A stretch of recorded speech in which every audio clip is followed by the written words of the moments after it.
Bismillah. Subhanalladzi sakhkhara lana hada. سمع البرق اليماني عن حبيب قد سباني فتذكرت اجتماعا فشجاني ما شجاني. لمع البرق اليماني عن حبيب قد سباني فتذكرت اجتماعا فشجاني ما شجاني.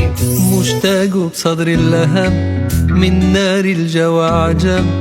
مشتاق بصدر اللهب من نار الجوى عجب. دمعي على خد سكب أشكوه يامي. دمعي على خد سكب أشكوه يامي. لمع البرق اليماني عن حبيب قد سباني فتذكرت اجتماعا فشجاني ما شجاني. لمع البرق اليماني عن حبيب قد سباني فتذكرت اجتماعا فشجاني ما شجاني. سلم دائما على حبيبك من إليك دعانا. اللهم صل وسلم وبارك عليه وعلى من وفراته والليل دجى من وفراته المدد المدد يا رسول الله.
الله جل بيدي ولأولا آتي أنا الجنان صلى الله عليه. وأكرم الخلق على الله أنا فلقد حباك الله منه حنانا صلى الله عليه. ولسوف يعطيك فترضى جل من معط تقاصر عن عطاء نهانا صلى الله عليه. لله كرر ذكر وصف محمد كيما تزيح عن القلوب الرانا.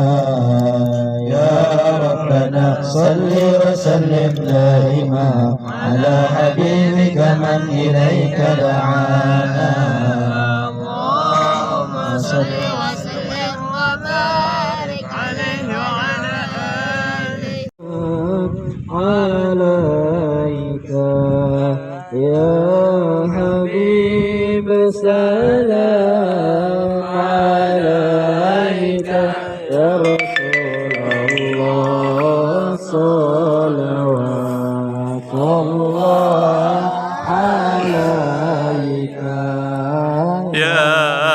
ربي سلام عليك يا رسول سلام عليك يا حبيب سلام عليك يا رسول الله صلوات الله عليك أبرز الله المشفع صاحب القدر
Allah Subhanahu wa Ta'ala memiliki dua sifat.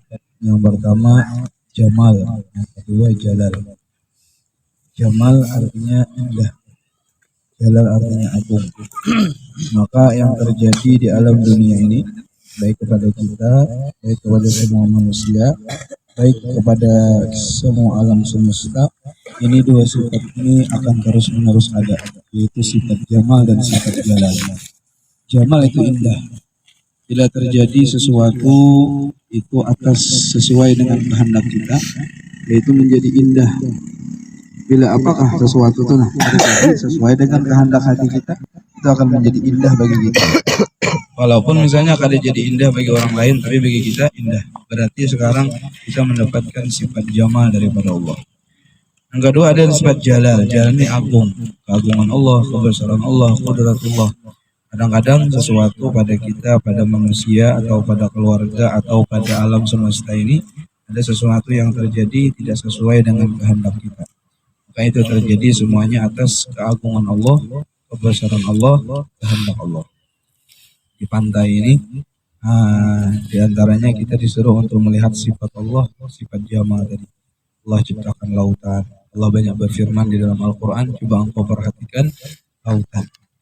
Bagaimana di dalamnya ada ikan dan apapun yang ada, wasakhar al-bahra litajri al-fulku fihi bi amrih, yang mana bisa membawa barang-barang dari satu pulau ke pulau lain dengan menggunakan kapal di lautan. Kemudian kami tundukkan itu lautan untuk kalian, ya Allah. Kemudian di antara hikmahnya juga ikan di lautannya, iwak itu jar hidupnya di lautan. Di laut tuh rasanya apa? Rasanya masin. Tapi iwak kakap rasanya apa? Biasa tawar. Jadi iwak di lautan itu dah hidupnya di lautan. Ya, selamanya hidup. Walaupun airnya asin, masin, iwaknya tadi masin lah. Tapi mau iwaknya mati, yang dikiuyah. Iwak apa ngarannya?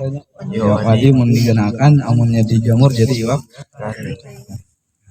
Hikmahnya diantaranya manusia itu selamanya hidup, hamba itu selamanya hidup, hatinya hidup, telinganya hidup, pendengarannya hidup. Kada mati, di mana kayaknya bagana, makanya kada terpengaruh lawan orang lain. Dia bisa membuat suasana ada terpengaruh dengan orang lain. Tapi bila hatinya mati, anggota tubuhnya juga mati, maka dia akan terpengaruh masin juga. Orang lain masin, dia jadi masin juga. Nah, orang lain buat buruk, dia buat buruk juga. Tapi kalau hatinya hidup, anggota tubuhnya hidup, hidup dengan ilmu, hidup dengan zikir, hidup dengan yang lain sebagainya, maka orang tadi kada terpengaruh dengan orang lain, bahkan dia yang akan memberikan pesan kepada orang lain. Nah, itu diantara hikmahnya. Dan kita pemaulidan di sini apa gunanya? Zikrullah fi mawatinil ghafalat al mujahid fi sabilillah. Dan Nabi bersabda, orang yang berzikir di mana? Tempat-tempat yang lalai. Orang kesini kan kadang mungkin kita sembahyang, misalnya orang ke laut atau orang ke mana, kayak ke pasar, di pasar tuh. Nah, itu tempat lalai sebenarnya. Kalau kita mampu berzikir di situ, maka pahalanya sama dengan orang yang berjihad fisabilillah, mendapatkan pahala itu. Yang kedua, orang yang berzikir di tempat ghaflah, di tempat lalai, maka dalam sebuah hadis Allah tidak akan mematikan dia sebelum ia melihat tempatnya di surga. Jadi paling ada waktu di sini, selama kita di sini ada berapa jam? 6 jam, 7 jam di sini, ada waktu kita untuk tafakur, memikirkan alam, memikirkan pohon, memikirkan lautan, supaya ikut kontak kepada Allah, diantaranya dengan majelis ini. Diantaranya juga orang yang berzikir di tengah-tengah kerumunan manusia dalam keadaan lalai, maka dia dihitung senantiasa berzikir kepada Allah, termasuk orang yang banyak mengingat Allah di hari siang dan malam. Jadi kemudian juga tarwihun nafas. Tarwih ini apa? Jadi ujar Imam Abdullah bin Mubarak ataupun Abdullah bin Umar, ketika nafsu itu mumil, ketika jiwa itu mulai merasa bosan dengan satu ibadah, jangan dipaksakan. Tapi bawa dia untuk berlibur, bawa dia untuk bersenang-senang, tapi berlibur, bersenang-senang dalam catatan tidak melanggar syariat. Pergi ke laut, pergi ke pantai atau kemana, maka dengan niat setelah itu jiwa tadi akan kembali semangat. Semangatnya itu akan digunakan lagi untuk beribadah, menuntut ilmu dan lain sebagainya. Maka itu niat kita berzikir di tempat ghaflah, di tempat lalai. Yang kedua, kita di sini untuk tafakkur alam, walaupun dengan main-main dan sebagainya, tapi kita ada berzikir kepada Allah. Kemudian yang ketiga adalah untuk mengembalikan jiwa-jiwa kita supaya nanti kita pulang lebih semangat lagi. Ar-raj'ah, kita kembali dalam keadaan semangat, dalam keadaan sehat, dalam keadaan fresh, dalam keadaan kuat, dalam keadaan semangat. Ala hadhihi niyyah wa likulli niyyatin salihah. Al-Fatihah. بابا لنا في دارك الفردوس يا رجوانا يا ربي واجمعنا وأحبابا لنا في دارك الفردوس يا رجوانا بالمصطفى صل عليه وآله ما حركت ريح الصبا أغصانا سبحان ربك رب العزة عما يصفون وسلام على المرسلين والحمد لله رب العالمين الصلاة والسلام عليك يا سيد المرسلين الصلاة والسلام عليك يا خاتم النبيين الصلاة والسلام عليك يا من أرسله الله رحمة للعالمين ورضي الله تعالى عن أصحاب رسول الله أجمعين آمين.